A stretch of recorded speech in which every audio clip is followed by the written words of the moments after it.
Baik, nombor 12 ni soalannya setiap bulan Aras menyimpan sejumlah wang yang sama ke dalam akaun bank. Selepas setahun, jumlah simpanannya ialah 3,000. Hitung nilai wang yang disimpan oleh Aras setiap bulan. Faham maksudnya tak? Maksudnya setiap bulan sampai setahun. So setahun ada berapa bulan? 12 bulan. Betul?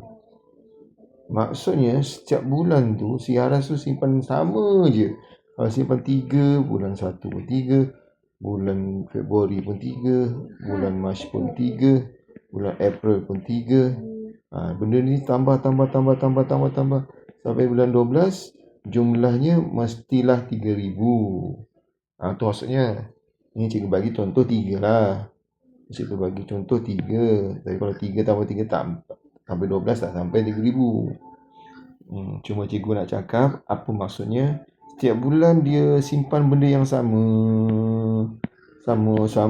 sampai bulan 12 jumlahnya jadi 3,000. Jadi maksudnya apa? Apa nombor yang ditambah sebanyak sampai 12 kali tu, sampai 12 nombornya keluar, tambahnya 11 kali je. Jumlahnya 3,000.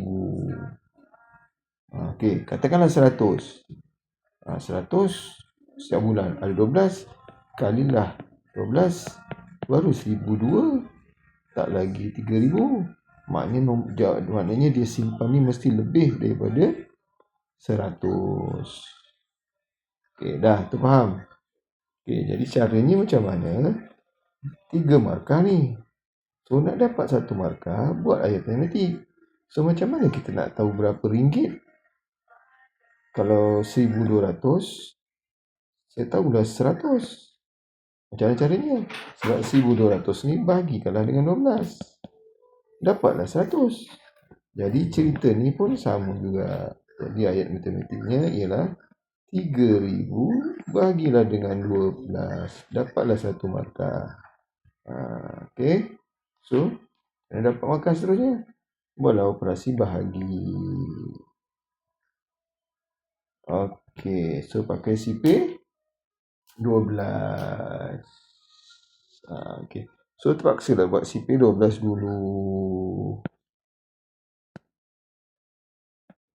Okey, so cikgu dah buatkanlah CP 12-nya. Yang ni CP 12. Okey, so 1,000. Okey, nombor 3 ni. 3,000 CP 1,000. So 12 CP 1,000, 12,000, 3,000. Tak cukup. Tak boleh. Tak boleh. So ambil nombor yang kedua. 30. Barulah boleh. 30, cari yang dekat dengan 30 dan mesti kurang. Kenapa? Sebab akan berlaku proses penolakan. Jadi jawapannya cari 30 dan ke bawah.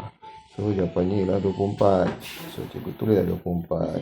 So dekat situ jawapannya ialah 2. Tolakkan 60.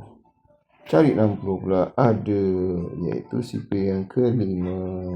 60. Baru habis sifar-sifar. Jadi jawapannya setiap bulan adalah RM250. Itu saja. Okey. Alhamdulillah.